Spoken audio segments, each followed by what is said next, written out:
গোয়াইনঘাটে দারুস সুন্নাহ মোহাম্মদ আলী এহসান হাফিজিয়া মাদ্রাসার বিজয় দিবস উদযাপন। বিস্তারিত জুবায়ের আহমেদ সাব্বিরের ভিডিও চিত্রে।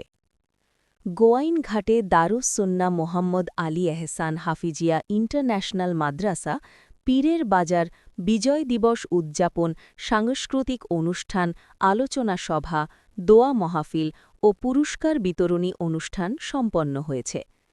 মঙ্গলবার ১৬ই ডিসেম্বর সারা দেশের ন্যায় দারুস সুন্নাহ মোহাম্মদ আলী হাসান হাফিজিয়া ইন্টারন্যাশনাল মাদ্রাসা বর্ণিল আয়োজনে সকালের র্যালি ও দিনব্যাপী বিভিন্ন প্রতিযোগিতার মাধ্যমে মহান বিজয় দিবস উদযাপন করে প্রতিষ্ঠানটি।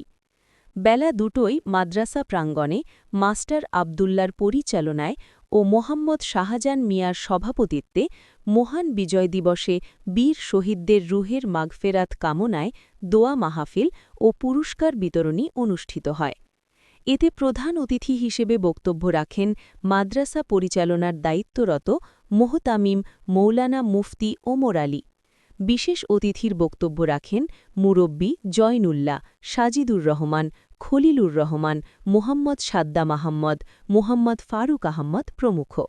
এছাড়া উপস্থিত ছিলেন এলাকার গণ্যমান্য ব্যক্তিবর্গ, মাদ্রাসার শিক্ষক ও শিক্ষার্থীবৃন্দ।